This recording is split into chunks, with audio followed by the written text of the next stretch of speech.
So yo, what's up? Welcome back again mga kaligalig. Napakaganda ng ating babalang kasing paksa ngayon na maraming nagtatanong at maraming lumalabas na mga haka-haka na hindi naman nila alam yung kanilang mga sinasabi at pinagpipilit pa, which is mali. So ngayon, sasabihin natin ngayon na dun sa mga nagsasabi na pwede ba ito o pwede ba yan, ngayon natin patutunayan at ipakikita natin yung mga proof na mali ang nagsasabi ng iba. So, tungkol po ito sa lisensya dito po sa Poland. So, ngayon, bago po natin na balangkasin isa-isa yan, ay papasukin natin ang ating intro. Intro, pasok.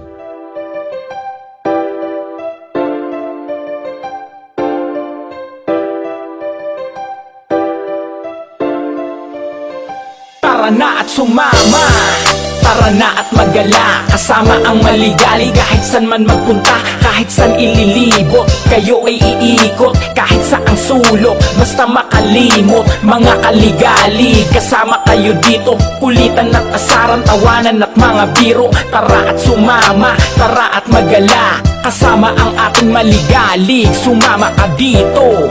Ano, kamusta kayo? Tara sumama't manood, malilibang pa kayo. Pampatanggal ng pagod, galing sa trabaho. Magagandang lugar ipapakita sa video. Mga kaligalig, tara sumama ka. So yun, welcome back again mga kalighalig na balikan natin yung ating tinatalakay.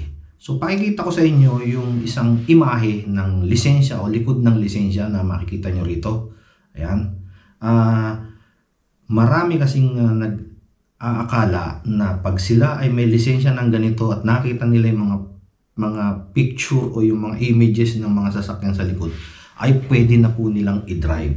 Marami pong mga driver na sabi nila pwede silang mag-drive ng bus pag nakita nila yung lisensya nilang ganyan, which is wrong po. Mali po yan. Kinakailangan po doon sa tapat ng drawing o picture ng mga sasakyan na yan na malalaki ay dumaan po kayo sa schooling na tinatawag po ritong Code 95. So kinakailangan pagdaanan nyo po yung Code 95 Category D at saka D1 para kayo po ay makapag-drive ng bus. So makikita nyo po sa lisensya na yan ay pinakita ko po sa inyo na blanco po siya. So hindi po pwede. Dito po sa pangalawang image, ipakikita ko po sa inyo na ito po ay ID naman na likuran ng Code 95. So ito po siya, pakikita ko sa inyo. Yan. So yan, kung makikita nyo po yung Code 95 na yan, meron pong mga kategorya at petsa kung kailan ito po ay may expire. So ito pong ipinapakita ko sa inyo, dumaan po siya ng Code 95 C1, C, D1 at D, C1E, CE, D1E at DE. So pwede po siyang mag-drive ng bus at pwede po siyang mag-drive ng trailer truck. Yung pong mga commercial trailer truck po natin dito sa Poland ay pwede po niyang i-drive kung ganito po ang kanyang Code 95 at ganito po ang nakalagay or ganyan ang nakalagay sa likod ng kanyang lisensya. So dapat yung mga sinabi ko po o yung nakita niyo po sa image na yan, dapat po lahat yan ay nakalagay doon sa likod ng lisensya, doon po sa mga pictures na yon ng mga sasakyan.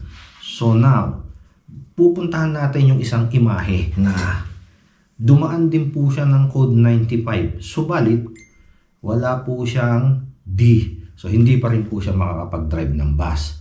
Pakita ko po sa inyo, ano? Pakita ko po sa inyo yan. Yan. So makikita nyo po, no? Marami po siyang pwedeng i-drive, pero hindi rin po pwedeng i-drive ang bus dahil wala po siyang D1 at D. So makikita nyo po blanco, no? Blanco, wala po siyang category doon na ano. So hindi niya rin po ito pwedeng i-drive. Ang pwede lang niyang i-drive yan ay yung mga nasa baba ng ano, kahit yung CE meron siya. Basta yun po, kung yung nakita nyo po yung picture sa tapat at meron po siyang mga numero dyan na pinagdaan ng Code 95 expiration, yan lang po yung pwede ninyong i-drive na mga lisensya na maaari mga bihikulo na pwede ninyong hawakan, dahil pag nakita kayo ng pulis at ang nakita ang likod na lisensya nyo at nagdadrive kayo ng bus, wala naman pong ganung nakasulat sa likod, ay magmumulta po kayo ng malaki. Kaya nililinaw ko po na marami po kasi nagtatanong at nagre-request ng vlog na to, na para mas matuto o mabigyan natin ng kaalaman yung ibang mga kababayan nating truck drivers na nagnanais magmaneho ng bus. Ngayon, sinasabi nila, nakita nga nila yung lisensya nila, yung likod ay may drawing ng bus.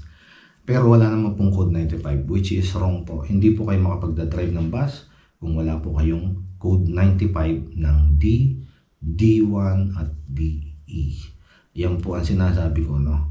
So, ito po yung tawag dito. Kung natatandaan nyo po sa atin yung category 3, yung restriction 3, dahil ginawa na nga po siyang alphabet,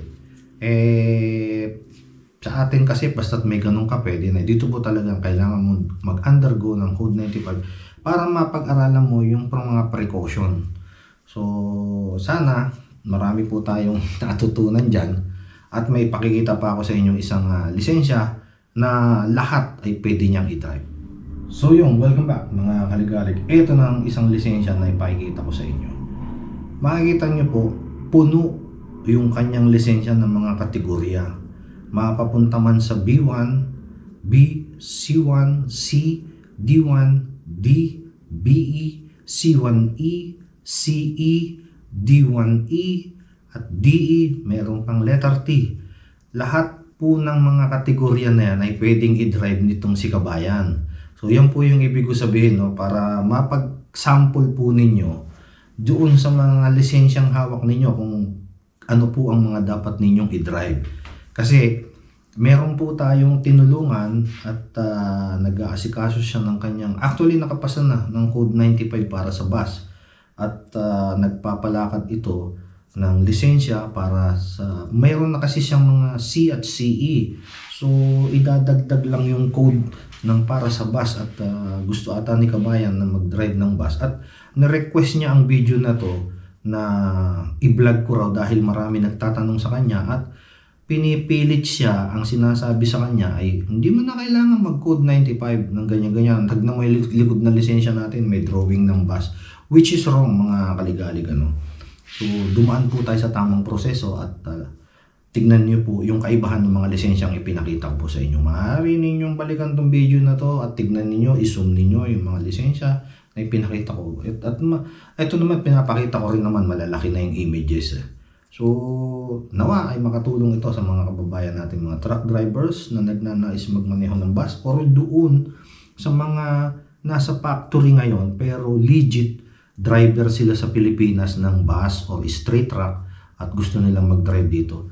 Makatulong po nawa ito sa inyo, sa inyong kaalaman na ito po ang mga lisensyang dapat ninyong panghawakan para kayo po ay makapag-drive ng bus o yung category D. So maraming salamat po muli mga kaligalig. Hanggang sa muli. Paalam.